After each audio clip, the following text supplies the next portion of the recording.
In die nuus vanaand, honderde vragmotors vol hulp vir Palestynse burgers staan steeds in wag by 'n grenspos.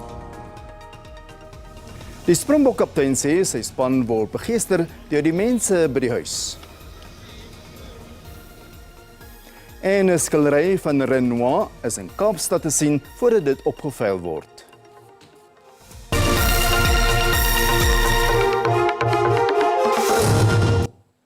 Goeienaand en welkom by die nuus in Afrikaans. Die Rafah-grenspos tussen Egipte en die Gaza-strook is nog nie oopgemaak sodat noodvoorraad inwoners van die Palestynse gebied kan bereik nie. Die Verenigde Nasies en verskeie humanitêre organisasies staan met honderde vragmotors aan die Egiptiese kant in afwagting om toegang te verkry. Egipte het reeds Woensdag ingestem om die grens oop te stel op voorwaarde dat noodvoorrade nie in die hande van Hamas beland nie. Die sekretaris-generaal van die Verenigde Nasies, Antonio Guterres, het die grenspos besoek. These trucks are not just trucks. They are a lifeline. They are the difference between life and death for so many people in Gaza. Die VN se hoof vir die koördinering van humanitêre sake, Jens Lark, het vanuit Genève in Switserland gesê, onderhandelings om noodvoorraad oor die grens te kry is in 'n gevorderde stadium.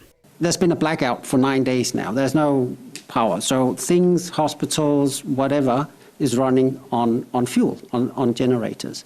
So if we don't get fuel in, there's no electricity. No, fuel is a life-saving humanitarian commodity in this crisis.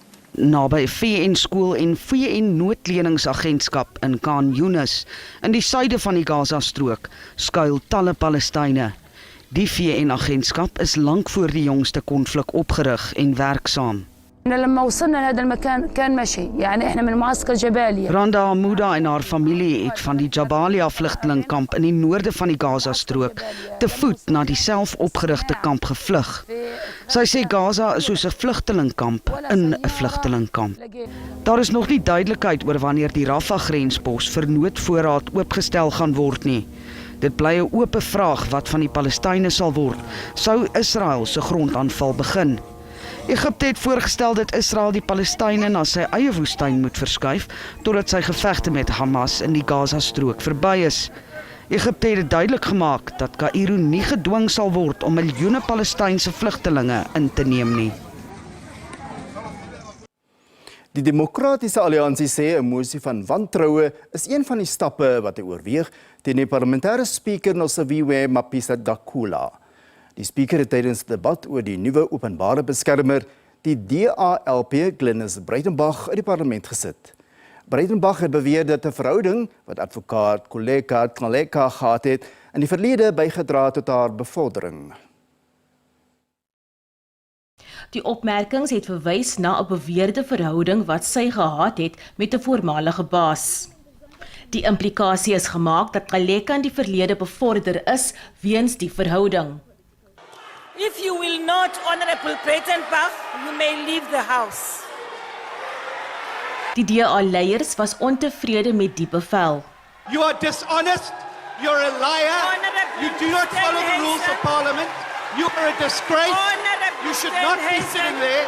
Steenhuisen sê sy opmerking dat die spreker 'n leienaar is, het verwys na die parlementêre sekretaris Xolile George se salaris. Mapisa-Dakula meen dat parlementêre strukture die aantuigings moet hanteer. Sy sê egter dat haar kommer oor Steenhuisen se antwoord verder strek. Here today he showed his signs of first being a sexist, being a racist, and of course a man who has absolutely no regard for a woman. Steenhuisen meen dat 'n debat soos gistersin fris moet wees om die bevoegdheid en integriteit van die openbare beskermer behoorlik te oorweeg. Hy sê alle sake behoort oorweeg te word wat betrekking het op Tlaleka se geskiktheid vir OB. Die DA-leier voer aan dat die spreker se besluit om Breitenbach uit die parlement te sit onwettig was. Before I was even a quarter of the way through my point of order, which was a valid point of order around her misuse and abuse of the rules, she was shutting me down. I never thought I'd see the day where I actually said I would love to have Baleka and Mbete back in Parliament. Steenhuisen sê aantuigings van rasisme en seksisme is strooihalms van diegene wat ondersoek en aanspreeklikheid wil vermy. Die DA sê hy beraadslag met sy regspan oor volgende stappe wat volgende week aangekondig sal word. Ebre Babie, SABC Nuus Parlement. Johannesburg Water ontken aantuigings dat watertekorte in Johannesburg en dele van Gauteng veroorsaak is deur 'n gebrek aan instandhouding en 'n versuim om tred te hou met inwoners se waterbehoeftes. Die watervoorsiener het die media in Johannesburg ingelig dat hy vorder met die verbetering van watervoorsiening in geraakte voorstede. Die Johannesburgse voorstede South Hills, Naturena, Berea en Linden het die afgelope paar weke lang tydperke sonder water gesit. Randwater en Johannesburg Water skryf dit toe aan verhoogde aanvraag van inwoners, beerdkrag en klimaatsverandering. Johannesburg Water sê egter sy ingrypings het tot verbeterings gelei. If we look at the system of rainwater, we'll note that last week the entire system was sitting at 36% in terms of their total reservoir storage capacity. Today, this week, which is 7 days down the line, the system has improved. It's now sitting at 37.5%. Terwyl 24,1% van water verlore gaan voordat dit die krane bereik as gevolg van verouderde infrastruktuur, het Johannesburg Water beweringe ontken dat hy nie aan Johannesburg se watervereistes voldoen nie. Demand, yes, has grown, and it's not that the city is behind or not ahead of the problems that we have. I think my colleague Joseph shared about the Brixton Crosby project. This project actually started in 2015, but there's been challenges. Inwoners word versoek om water spaarsaam te gebruik deur nie hulle tuine nat te lê of hulle motors met tuinslange te was nie. Bykans 8 miljoen hoenders is van kant gemaak weens die voëlgriepuitbreking. Daar was 27 miljoen hoenders in die land voor die uitbreking. Die Afrikaanse Pluimveevereniging en Landboudepartement het die parlement ingelig oor die stand van die uitbreking in die land. Volgens die bedryf word pluimveeprodusente deur die siekte ekonomies vernietig. Die regering kan die produsente egter nie vergoed nie omdat daar glo geen geld daarvoor beskikbaar is nie. Bly gerus ingeskakel want net hierna kyk ons by watter strande blou vlae gaan wapper.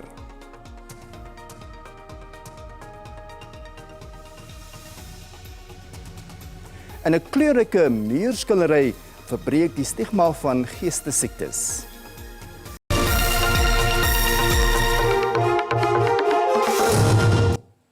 Ons gaan voort. Die jaarlikse nasionale blou vlag toekenningsseremonie is by Wildernis naby George in die Wes-Kaap gehou. Die blou vlagstelsel is sedert 2001 in Suid-Afrika en het munisipale, marine en toerisme bootvennote in 18 kusmunisipaliteite. Die stelsel word deur die Wild- en Omgewingsvereniging van Suid-Afrika, oftewel WESA, bestuur.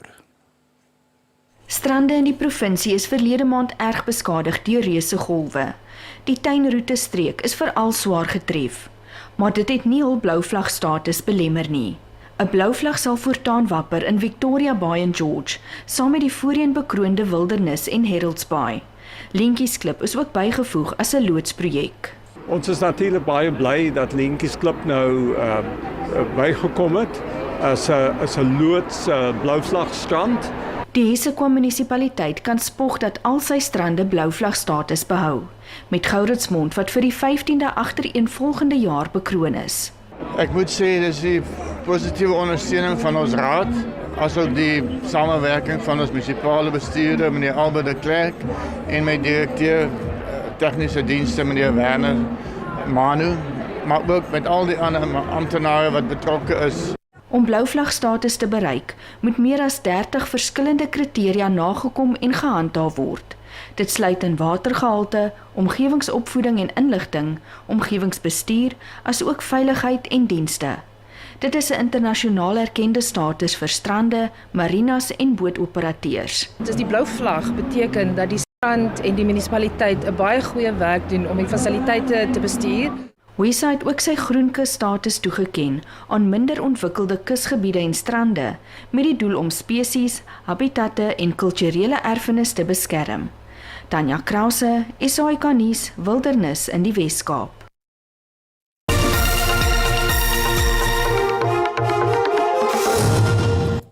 En nou 'n kort oorsig van die markaanwysers.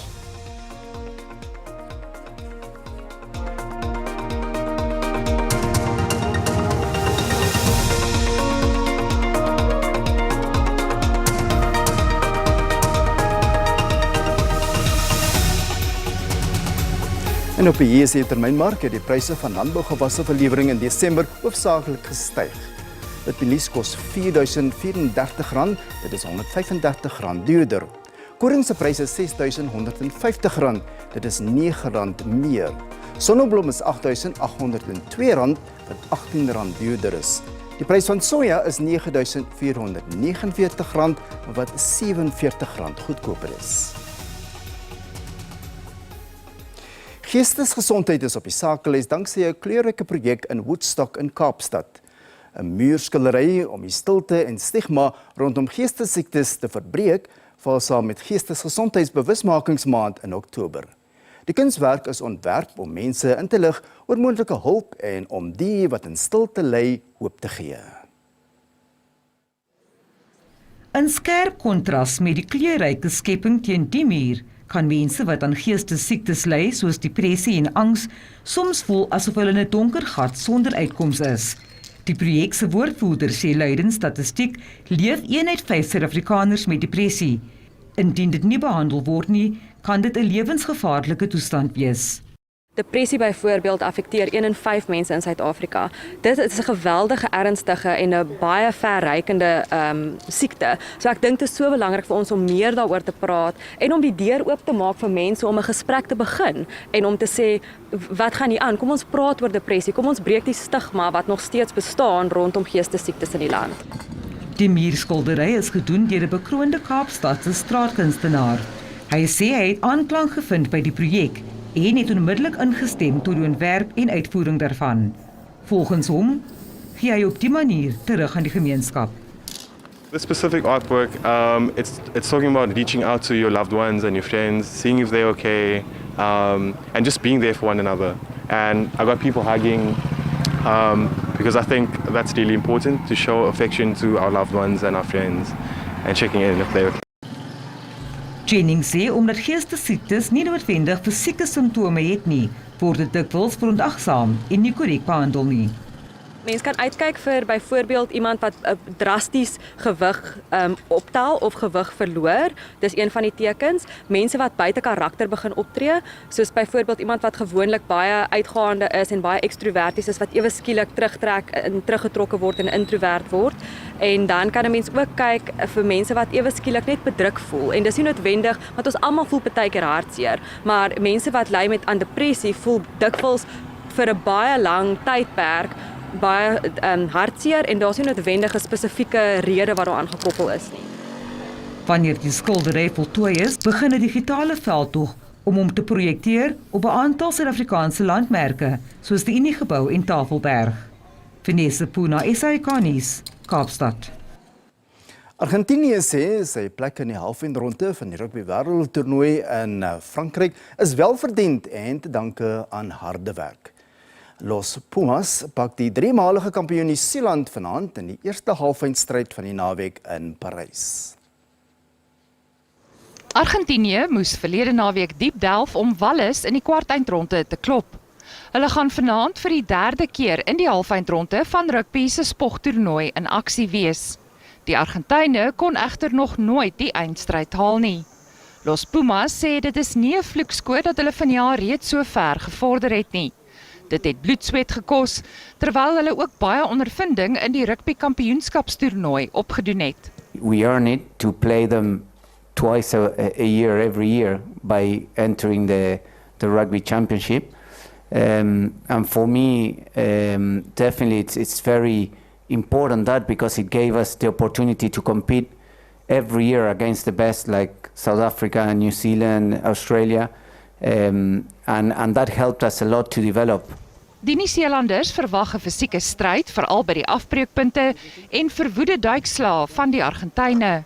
Los Pumas was egter in 36 toetse teen die All Blacks nog net 2 keer aan die wenkant, in 2020 en verlede jaar. Die Nieu-Seelanders steur hulle egter nie veel hieraan nie. We don't sort of live in the past too much in terms of past results, because World Cup tournaments are really about the present, and I really believe that. You know, it's about the best team on the night, and if you go into a World Cup semi-final with any expectation that the past is going to just happen again, then it's then you're going to be in a problem. Die kragmeting by Stade France kop vanaand om 9:00 Suid-Afrikaanse tyd af.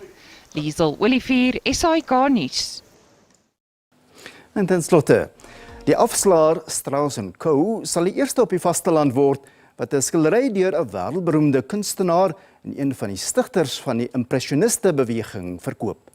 Die klein skilderytjie se afkoms as 'n werk van die Franse meester Pierre-Auguste Renoir is bevestig.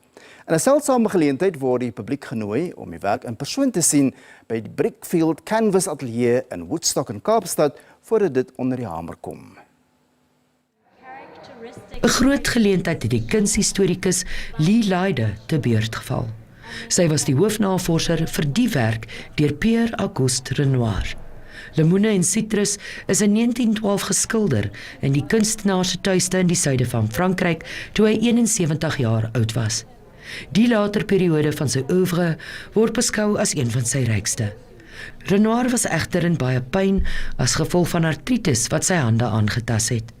Na 'n operasie was hy in 'n rolstoel en op slegte dae moes sy verfkwas aan sy hand vasgebind word.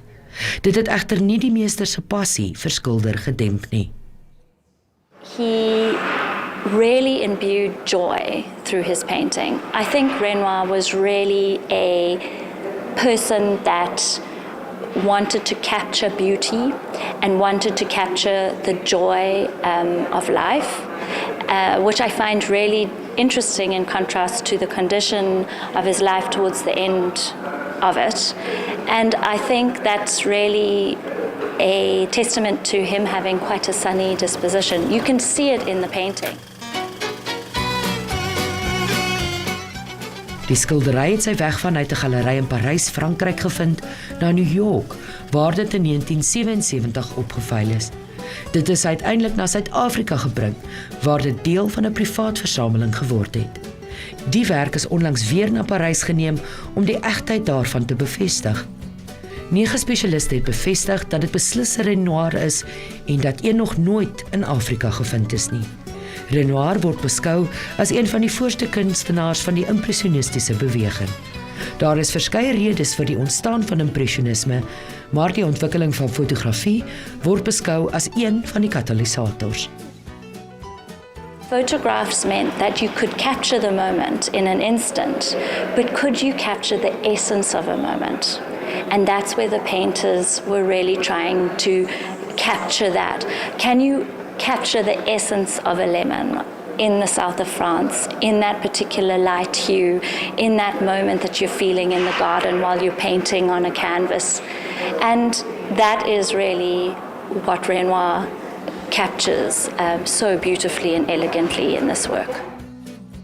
Die Renoir is die sentrale spul waarom die opkomende veiling van internasionale kunstenaars draai.